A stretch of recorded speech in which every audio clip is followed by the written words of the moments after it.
Buenas noches, mi nombre es Erika Gutiérrez y a continuación voy a presentar el trabajo correspondiente a planificación financiera a corto plazo de la unidad número 2 de finanzas. Aquí aplicaremos los conceptos de tesorería y flujos de caja para responder a las operaciones que realiza la empresa Vale Otro.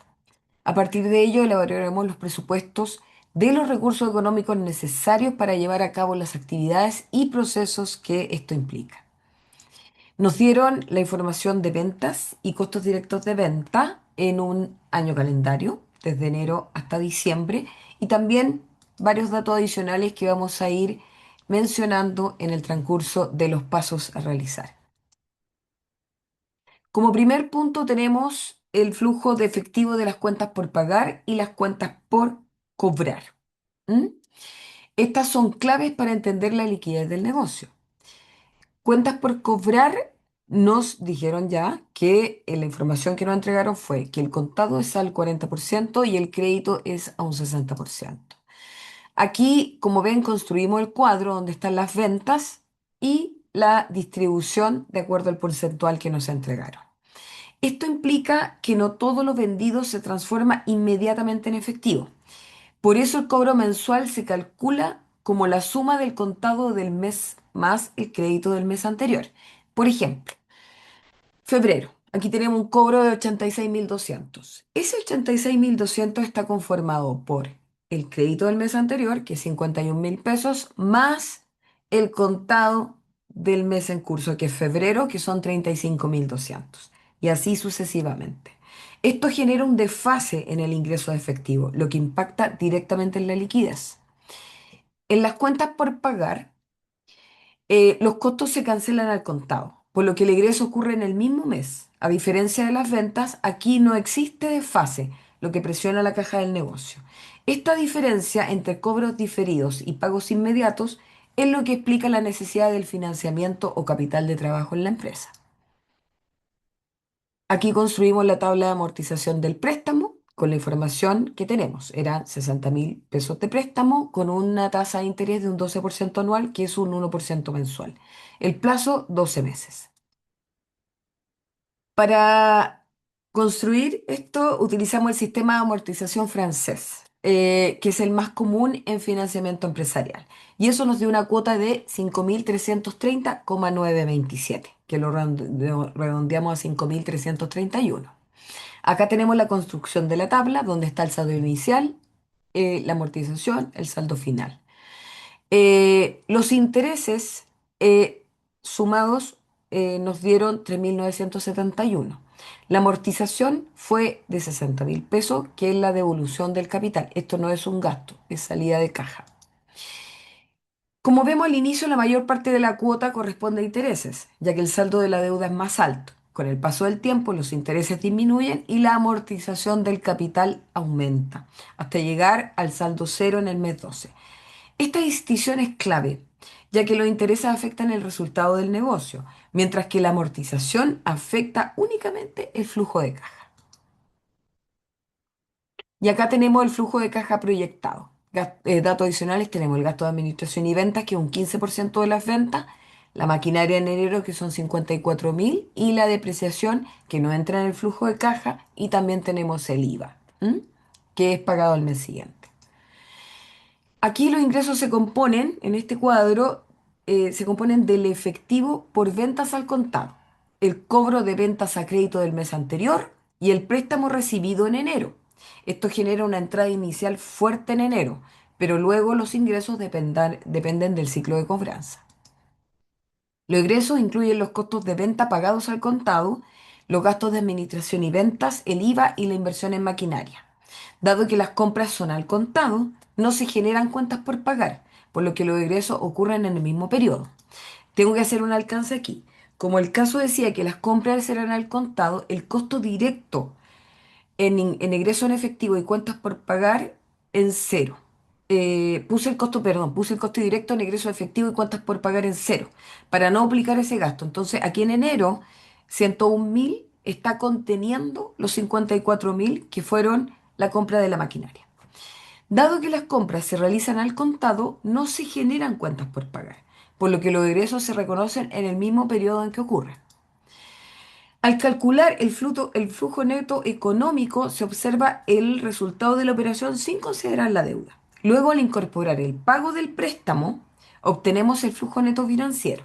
Como se observa en varios veces, el flujo es negativo, especialmente en enero, porque ahí tenemos la compra de la maquinaria, y en los meses posteriores debido al pago de la deuda. Esto evidencia que la empresa enfrenta presiones de liquidez, lo que explica la necesidad de capital de trabajo. En síntesis, aunque el negocio es operativo, positivo en varios meses, la estructura de pago y financiamiento genera déficit de caja en ciertos periodos. Aquí tenemos el flujo de caja proyectado. Aquí se observa una alta presión de caja al inicio del periodo, especialmente en enero, debido a la inversión en maquinaria y el inicio del pago de la deuda. Además, existen meses con flujo de caja negativo o reducido, junio, julio, septiembre y octubre. Esto se explica por el efecto conjunto del pago de impuestos, principalmente el IVA y el servicio de la deuda. Para completar también el análisis, calculamos el flujo acumulado. Esto permite identificar el déficit máximo de caja del proyecto. Este déficit máximo alcanza aproximadamente los 29.800, aquí lo vemos, lo que representa en el mes de octubre, lo que representa la necesidad de capital de trabajo para sostener la operación. Este valor es clave, ya que no se observa directamente en el flujo mensual, sino que se obtiene a partir del comportamiento acumulado de la caja. En consecuencia, el proyecto requiere financiamiento de corto plazo de una adecuada planificación financiera. ¿M? Para operar sin interrupciones. ¿M? Un flujo positivo en algunos meses no garantiza liquidez. Lo relevante es el comportamiento acumulado. ¿M? Eso es importante tenerlo en consideración. Luego tenemos el estado de resultado, donde vemos acá están todos los datos registrados, digamos, el costo, las ventas, los costos de venta, donde generamos un costo un margen de contribución de 505.000 pesos. Al descontar los gastos de administración y la depreciación, vamos a 289.390. La inversión en maquinaria se resta porque representa una salida de efectivo, mientras que la depreciación se suma ya que no implica un flujo real de caja. El financiamiento se incorpora como entrada de efectivo y la amortización se descuenta porque corresponde a la devolución del capital. Se obtiene una utilidad final de 187.064 pesos, que representa la generación real de caja del proyecto. La utilidad contable y el flujo de caja pueden ser distintos, por lo que es clave analizar ambos para tomar decisiones financieras.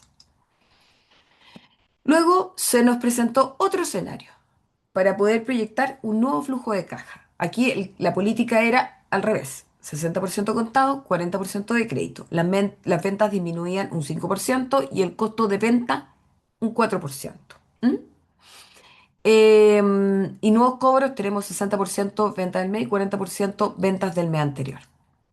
Acá está el flujo, con esta nueva política. Como vemos, los cobros se aceleran, ya que una mayor proporción de ventas se convierte inmediatamente en efectivo.